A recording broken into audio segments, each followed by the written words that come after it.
Bienvenidos a Index.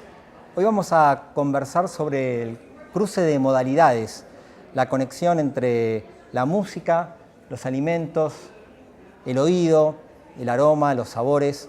Para eso nos encontramos aquí con Bruno Mes, Mara Galmarini y Oliverio Duvalde. Así que bueno, quería plantear como primera pregunta un poco el tema del seminario que ahora vas a dar, si la música puede influenciar el gusto. Bueno, la respuesta parece ser positiva, digamos. Hay una serie de experimentos. Nosotros en particular nos focalizamos en el tema del vino, o sea, no cualquier alimento, sino en el vino, que es un sabor complejo que tiene muchas dimensiones, muchas características. ¿Por qué un sabor complejo es quizá más susceptible de ser modulado por los sonidos que algo simple? Bueno, porque justamente hay una serie de ambigüedades en la percepción. Uno no percibe mezclas,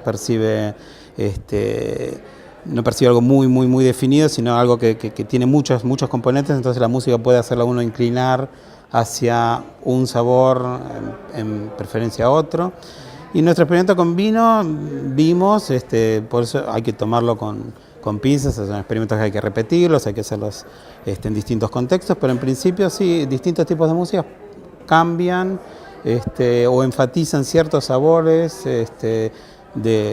por ejemplo, el amargor o la acidez, o cambian en qué momento se presentan, ¿no? Teniendo el vino en boca, en algún momento, por ahí con cierta música emerge antes el ácido, la acidez que el amargor o al revés.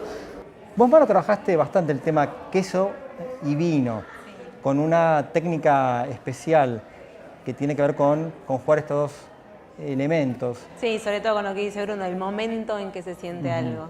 ¿Cómo sería eso?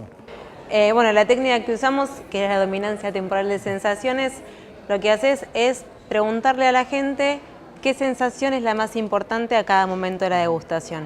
Que de alguna manera tiene mucho que ver también con la música, de cuál es el sonido, cuál es la sensación cuando por ahí escucha algo que más te llama la atención en un momento dado.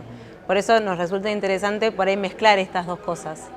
¿Ustedes están pensando en también incluir a la música en esta conjunción de, por ejemplo, queso y vino? Agregar...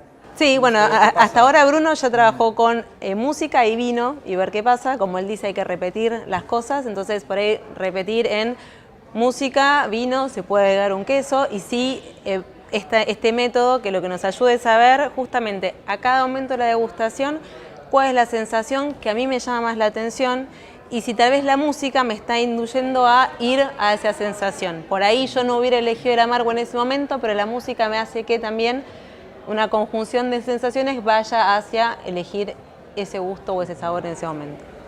Vos, Oliverio, como músico y compositor, ¿pensás que se puede componer teniendo en cuenta los sabores? Yo creo que uno puede componer teniendo en cuenta cualquier cosa.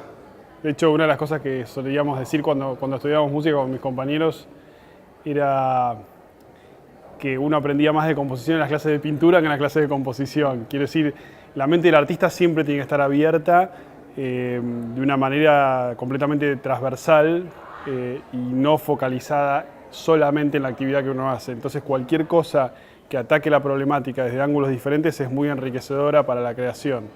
Y en ese sentido, yo me imagino que te iba a preguntar a Bruno, a vos, si habías tenido en cuenta algunas de las temáticas inherentes a la música, pero aplicadas al sabor del vino. Por ejemplo, yo me preguntaba, cuando escuché me pareció súper interesante y divertido hacer como una comparativa, pero por ejemplo, ¿cómo se aplicarían conceptos como el ritmo, la armonía o la melodía? O sea, cosas muy básicas, si habías pensado en enfocar la problemática desde esa óptica.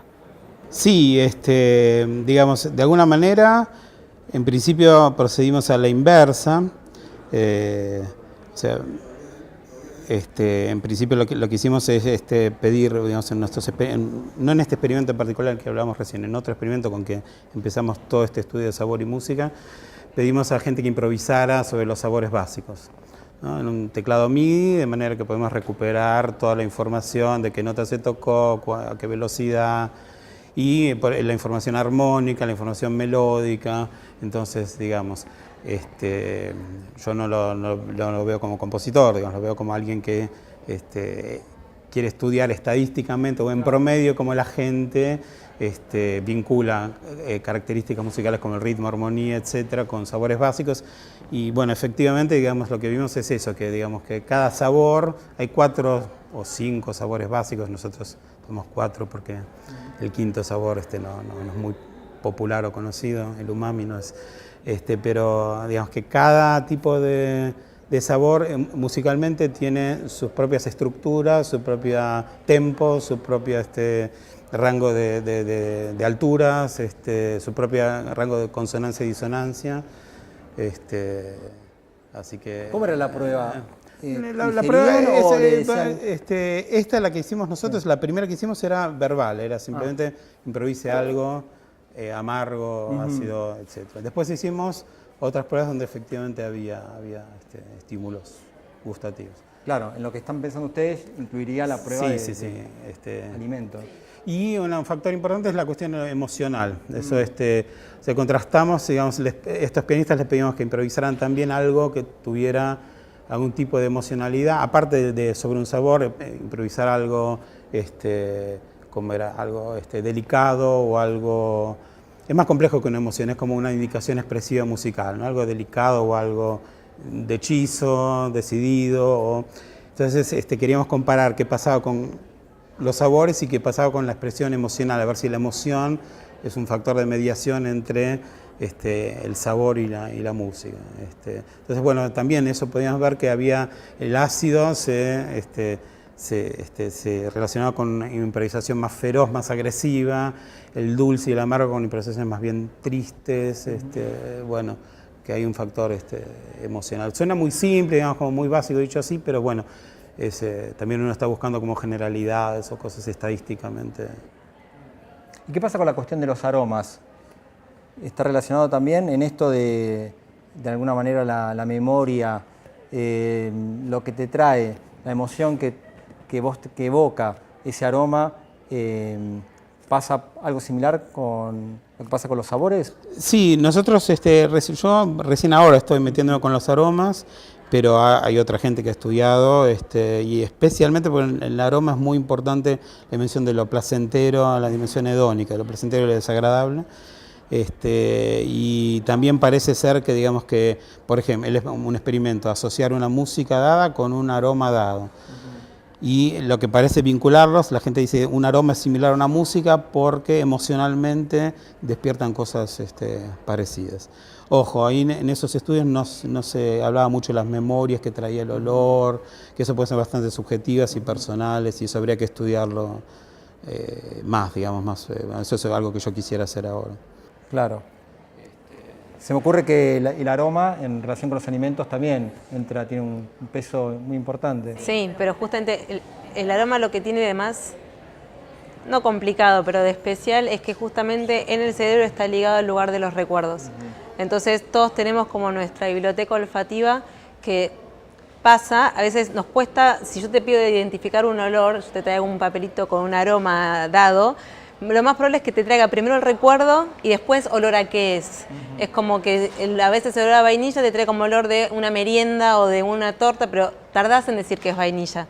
Es como que el recuerdo está muy ligado al olor y el recuerdo a la emoción. Entonces tenemos esta cadena de olor, recuerdo, emoción y podemos volver a ligarlo a la música. Bueno, y en relación con los aromas, ¿qué pasa con la composición? Vos como compositor recurrís también a aromas. Bueno, antes decías que cualquier cosa sirve para la inspiración, para el trabajo de composición, pero bueno, ¿qué pasa con los aromas?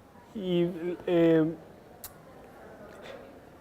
los aromas, bueno, veníamos hablando que están muy relacionados a los recuerdos y muchas veces compositivamente trabajamos muchas veces, a veces con recuerdos autobiográficos, personales o inspirados en otros, eso sería como una visión más romántica de la composición, pero también a nivel más de análisis estructural o de cómo se realiza la factura de la composición, nosotros solemos trabajar con motivos, por ejemplo, o células que tienen algún tipo de sentido o valor para nosotros, y eso en algún punto a mí me hace pensar que podría ser aplicable a, por ejemplo, al desarrollo de perfumes. Digo, donde uno combina motivos en un perfume y en el vino también hay como combinaciones de cosas. Entonces hay algún tipo de relación. Obviamente establecer una relación directa es imposible porque tanto la música como los aromas son muy complejos de sintetizar de esa manera, pero evidentemente hay mecanismos que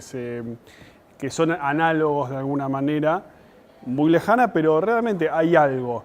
Es decir, vos cuando combinás tres aromas, en la música vos combinás cosas. Por ejemplo, vos combinar tres colores, ya sea una combinación de notas que termina siendo un acorde, o diferentes colores tímbricos. El timbre podría ser una cosa interesante. O sea, vos combinás timbres, por ejemplo, un oboe, un fagot, no sé, y un piano, cualquier cosa. Por otro lado, vos a nivel aroma también podés hacer esas combinaciones, también con el gusto. Creo que ahí hay todo, por eso me parece interesantísima la temática que están trabajando ellos, porque hay mucho para hacer y prácticamente no hay nada desarrollado en ese sentido. Sí, no, de hecho en el vocabulario de la perfumería está hablar de notas y de acordes olfativos, porque hay una serie de cosas que están ahí en común. Y en la música y la pintura nosotros tenemos eso súper desarrollado. Hablamos de texturas, hablamos de colores, nos robamos constantemente. En pintura se habla del ritmo, o sea, hay un diálogo interdisciplinar muy rico y creo que hoy en día, por eso me da mucha curiosidad, nuevamente lo digo, el aroma y el gusto comienzan a formar parte de este diálogo, ¿no?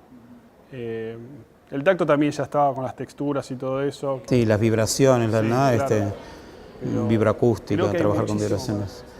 Podría entenderse que tanto los aromas como los sabores serían una suerte de disparadores emocionales que después te posibilitan, bueno, la creación artística. En el caso de la composición, ¿no? Estoy diciendo. ¿Sería eso?